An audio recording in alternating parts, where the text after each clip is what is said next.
Seguimos hablando un poquito de lo que es la ley ómnibus. Decíamos ayer el gobernador de la provincia de Buenos Aires se juntó con algunos con pares, se juntó con Quintela, se juntó con la CGT, se juntó con intendentes y movimientos sociales para delinear una estrategia común para lo que va a ser el tratamiento de la ley ómnibus. Tenemos por un lado el rechazo absoluto de lo que sería Unión por la Patria y de la izquierda, y por otro lado tenemos el diálogo entre algunos sectores con el oficialismo para generar acuerdos en algunos puntos. Y para conocer un poquito más esto que ya veníamos hablando en el primer bloque, estamos en comunicación telefónica con Dania Tabela. Ella es diputada nacional de la Unión Cívica Radical.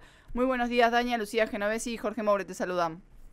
Hola Lucía, hola Jorge, ¿cómo están? Muy buenos días. Gracias por atendernos. No, bueno, por favor. Primero preguntarte qué pasó ayer en la reunión con los representantes del gobierno, cómo fue ese diálogo, cómo se dio.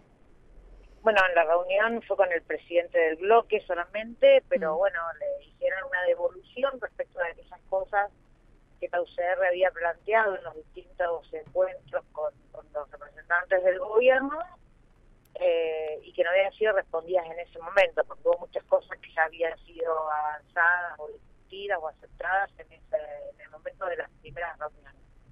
En ese marco nosotros ahora nos queda esperar el articulado y evaluar si el nuevo articulado responde efectivamente a los titulares de los temas que le dieron ayer a De Loredo, y en función de eso estaremos trabajando en nuestra posición para el día que se convoque el plenario de comisiones. Dania, se habla, bueno, obviamente del tema de la suspensión de la ley de movilidad jubilatoria, de la ampliación de las retenciones, bueno, el tema de privatizaciones, temas sensibles o por lo menos de lo que ustedes han manifestado desde el primer momento en que se conoció el texto y que pidieron las modificaciones correspondientes.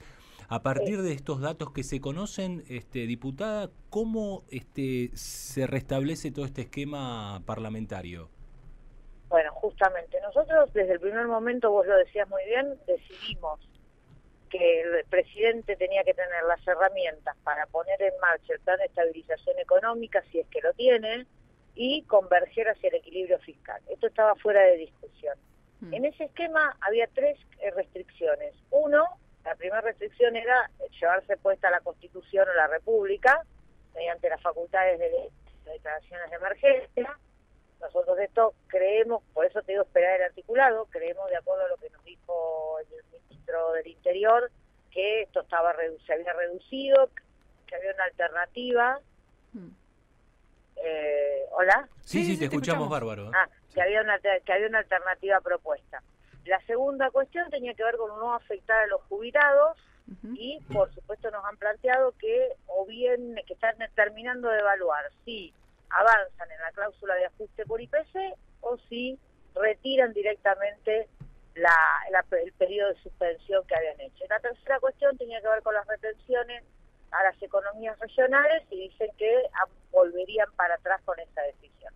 Quedan, por supuesto, cuestiones más finitas de cada capítulo y demás que habrá que seguir discutiendo aún en el mismo recinto. Ustedes saben que hasta el momento del recinto se pueden hacer cambios. Seguro. Así que dentro del marco general de nuestras restricciones, en principio, según los dichos del ministro del Interior, estaría posible poder avanzar en seguir discutiendo las particularidades.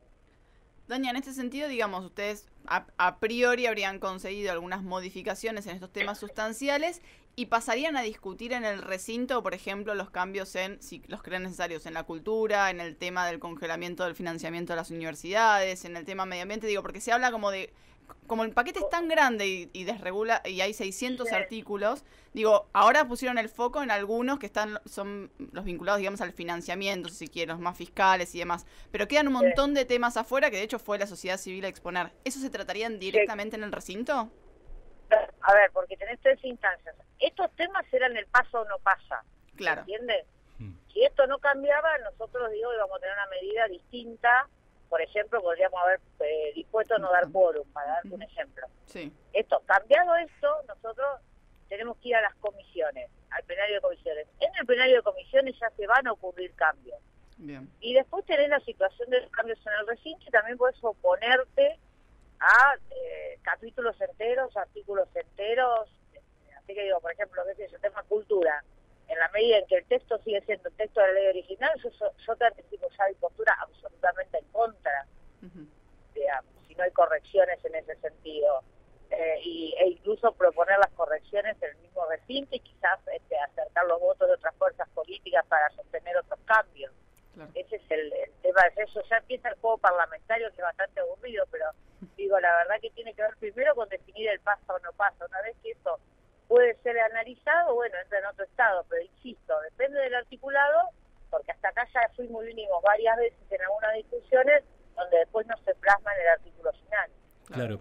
Dania, digo, en materia cronológica y para no saltear etapas, ¿está previsto que se convoque el plenario de comisiones para lunes y martes y en esas fechas sacar dictamen y avanzar con un tratamiento en el recinto el día jueves, evitando el paro ahí que está obviamente en el medio?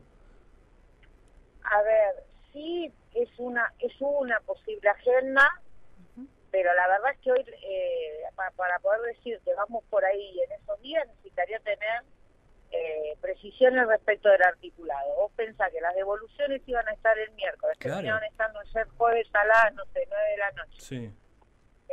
Y se supone que hoy va a estar el articulado. La verdad que déjame pensar que si cumplen, podríamos el lunes sentarnos a mirarlo ya con la Libertad Avanza, previendo que el fin de semana la mayoría de los diputados tengan acceso y lo puedan leer, y después estaríamos el martes yendo a una comisión donde va a ser un dictamen complejo. Ojalá todos esos tiempos se dieran de esa manera. Claro. Pero nada, la voluntad está, ustedes lo han visto, sus colegas lo han visto, la voluntad de trabajar y mirar con detalle esos temas están. El tema es que, bueno, que efectivamente tiene que haber un avance por parte del gobierno en operativizarlo, ¿no?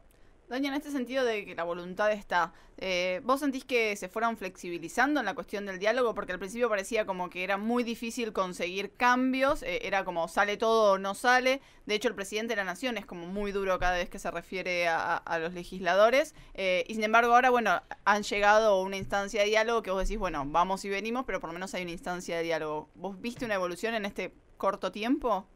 Absolutamente hay una evolución, porque la evolución tiene que ver con entender que cuando vos sos minoría en el Congreso, que a nosotros, al radicalismo, le ha pasado prácticamente siempre en su historia, tenés que tener un nivel de conversación y diálogo con las demás fuerzas, porque si no, no vas a tener nunca una ley.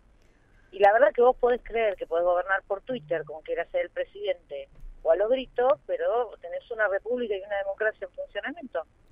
Entonces tenés que sentarte, aun cuando nos consideres lo que nos consideres, y discutir con cada uno de los diputados y los senadores que representan al pueblo y a las provincias qué cambios querés hacer, y más cuando vas a hacer cambios de estas características, digamos, ¿no? No es que estás discutiendo si pones un alumbrado más aquí o más allá, estás discutiendo cambios profundos en muchas materias. Entonces tenés que dar esa posibilidad de debate en los términos de la democracia.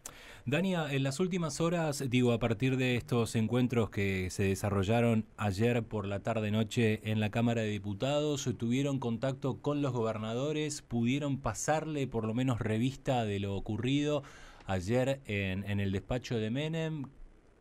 Sí, estamos todos en permanente contacto con los gobernadores, porque hay muchas cuestiones que los afectan directamente, desde lo fiscal, que tiene que ver con la coparticipación, los temas vinculados a todo lo que son las economías regionales, que los preocupaban mucho, porque esos son miles y miles de empleos en las provincias.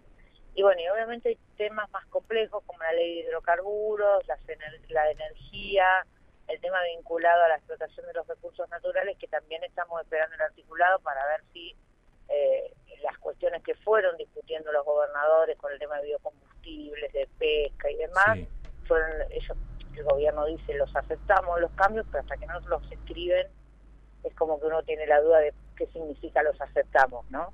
Entonces, bueno, me parece que hay que esperar un poco ese articulado, pero bueno, no deja de ser un cambio que hubo en la actitud del gobierno respecto del trabajo en el Congreso. Dania, te agradecemos un montón este rato con nosotros. No, muchísimas gracias a ustedes y que tengan un lindo viernes. Igualmente. Pasaba Dania Tabela, entonces, diputada nacional de la Unión Cívica Radical por Mañana Sí. Es momento de escuchar un nuevo tema musical. Quédense que, como siempre les decimos, hasta las 10 estamos acá en vivo.